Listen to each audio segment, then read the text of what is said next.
A radioterapia é um tratamento com radiação que a gente usa para tratar células tumorais, células do câncer.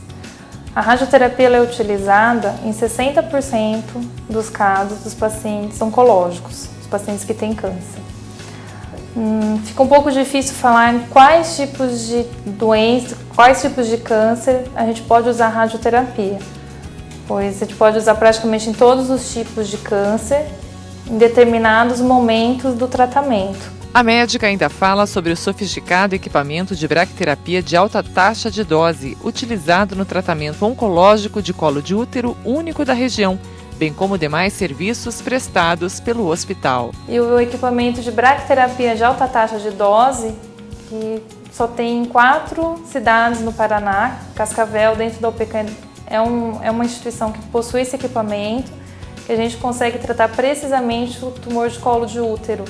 A gente coloca o aplicador encostado no tumor, então a gente consegue um controle da doença muito eficaz. É possível identificar os locais a serem tratados pela radioterapia, protegendo os demais órgãos da radiação, através do trabalho do programa Eclipse, com o planejamento de médicos e físicos médicos. Então o paciente trata todos os dias, com 5 aplicações por semana.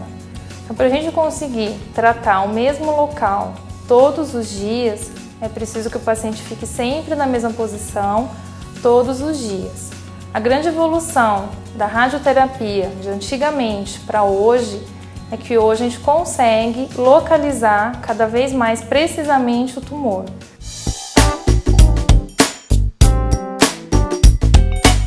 Eu tive leucemia. Qual a possibilidade das minhas filhas também terem? Hoje estou curada. Bom, Cleusa, se você é uma pessoa que teve leucemia e é considerada curada pelo seu médico, obviamente que seus filhos podem ter leucemia como qualquer outra pessoa, né? Pode haver, conforme o tipo de leucemia, alguma chance maior dos teus filhos terem leucemia do que a população normal. Mas a enorme maioria dos cânceres não é de transmissão hereditária, né? Não é porque o pai teve que o filho vai ter, ou a mãe teve que os filhos vão ter, não é? Então acho que essa não deve ser uma preocupação, exceto em alguns casos especiais que o teu médico vai poder dizer se você é um deles ou não, né? Algumas síndromes específicas, alguns tipos específicos de câncer. Doutor, o câncer é contagioso? Bem, respondendo a Mireille, então, sobre a pergunta é se o câncer é contagioso. O câncer propriamente dito, não. Mas alguns fatores que causam o câncer podem ser transmitidos. Por exemplo, o câncer de colo de útero ele quase sempre é causado por um vírus, né? Pelo vírus do papiloma humano. E isso pode passar, então, através de relações sexuais. Então, o câncer propriamente dito, não. Ele não é contagioso. Uma pessoa com câncer não vai passar câncer para outra, né? Não é uma doença contagiosa. Respondendo à pergunta da Mireille. Depois do intervalo, você vai tirar suas dúvidas sobre câncer no aparelho digestivo. Dentro da área do aparelho digestivo, só para se ter uma noção assim, o quanto a gente trabalha em cima disso, em cima da prevenção, né? Nós sabemos que o câncer, por exemplo, o câncer do esôfago, é um câncer que ela está intimamente relacionado à bebida, ao cigarro, né? Alguns têm o tabu do chimarrão, essas coisas, mas não é comprovado. E ainda? O câncer infanto-juvenil é uma doença rara. Acomete cerca de 10 mil novas crianças por ano no Brasil todo. Daqui a pouco no Medicina e Saúde.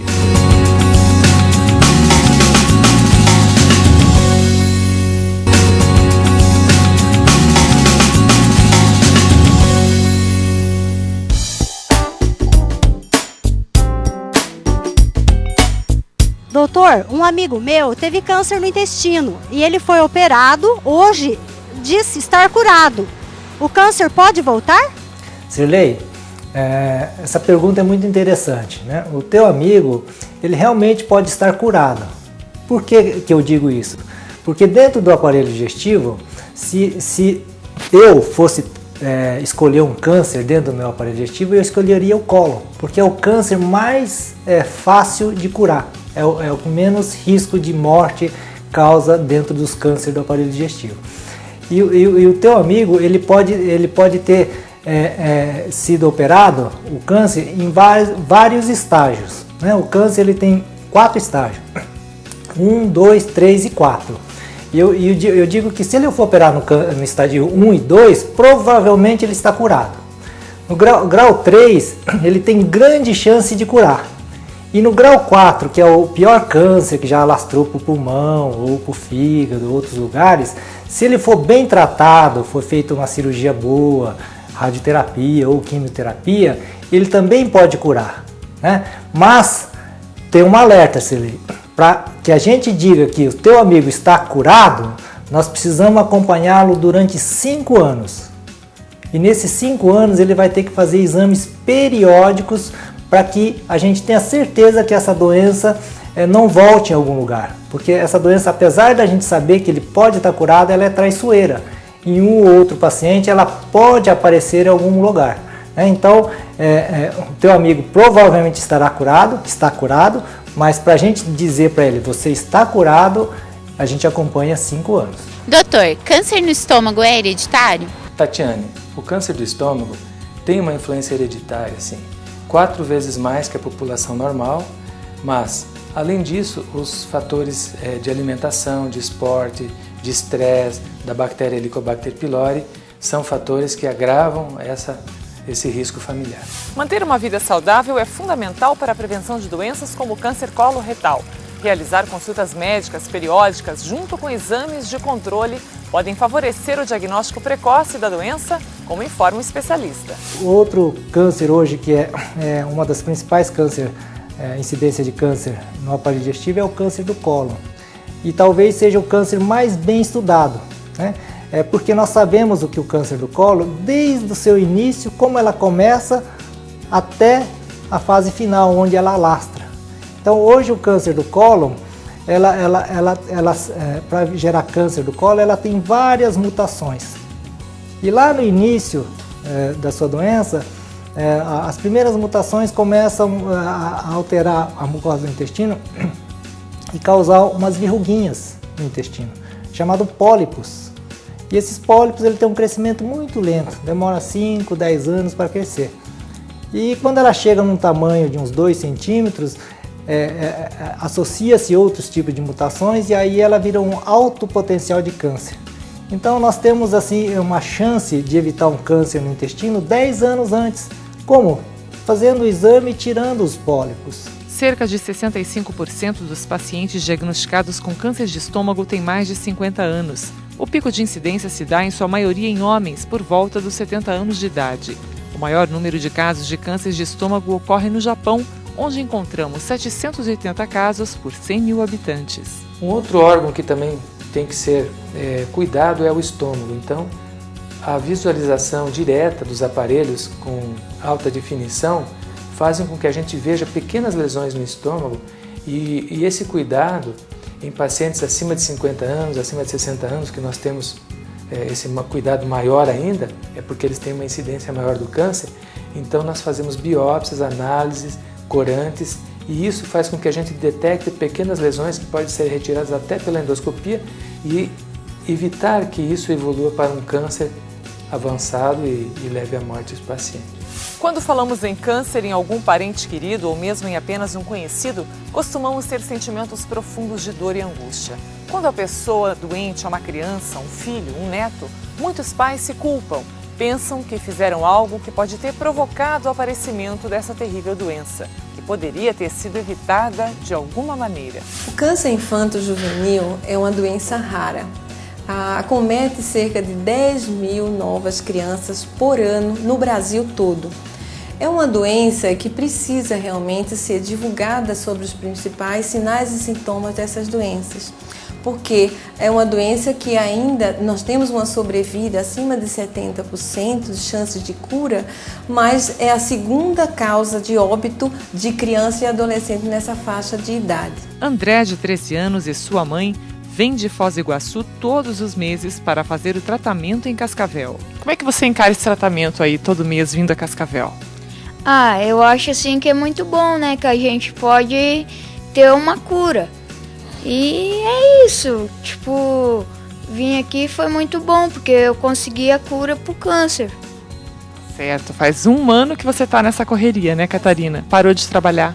Parei de trabalhar, estou praticamente ao lado dele sempre. Os outros tumores que também são muito frequentes no adolescente é esses sarcomas, que são tumores que crescem em qualquer região do músculo do adolescente. O que chama a atenção é o aumento dessa região do músculo, por exemplo, na região do braço, na região da perna, próximo à coxa, próximo ao tornozelo, próximo ao joelho. São tumorações, tumor que acometem a região dos músculos e que podem realmente ser uma suspeita de um tumor muscular. E também nós não podemos deixar de investigar quando acontece isso próximo à parte óssea do adolescente e lembrar que os tumores ósseos são muito frequentes também no adolescente e precisamos fazer uma avaliação o mais precoce possível, porque isso vai depender o tratamento, a sobrevida e a chance de cura desse adolescente. O que te dá força? O que te fez acreditar na cura do André? Em geral, em tudo, né? Assim, a confiança nos doutores, né? As enfermeiras, assim, um conteúdo todo, assim, em geral, assim, né? A fé, acreditar que existe uma cura, que pode curar, que existe uma medicação que vai dar certo. Thaisa hoje tem 18 anos, mas luta contra a doença há 7 anos. Me contaram por aqui que você é uma pessoa bastante otimista, inclusive, que passa isso para as pessoas, né? O que te dá força? A família, os amigos na escola, eu também faço estágio, me distrai bastante, tudo. O que você costuma fazer quando você não está no colégio, quando você não está aqui fazendo tratamento? Computador e estudar um pouco também. Você busca informação sobre a doença na internet? Busco, bastante. Procura passar isso para as pessoas também? Faço. O que você espera do futuro, Thaisa? Futuro bom, estudar bastante, pretendo fazer faculdade de medicina, ser médica como a doutora Carmen e a doutora Aline, cuidar de crianças com câncer também, que esse é meu sonho.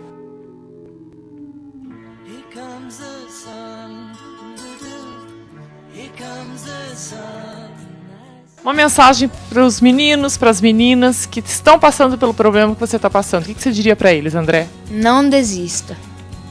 Corre em frente, vai lá e você vence. Você já ouviu falar em colite ulcerativa e doença de Crohn? No próximo programa você vai saber mais sobre as doenças inflamatórias intestinais que atingem grande parte da população. Nunca se estudou tanto sobre doença inflamatória intestinal quanto se está estudando agora, porque antes era meio desconhecido, né? Então muitas pessoas tinham, mas achava que ia ficar boa e não tinha conhecimento suficiente. E hoje em dia a gente já está estudando muito e a gente já sabe muito como tratar a doença. Esperamos por você, até lá!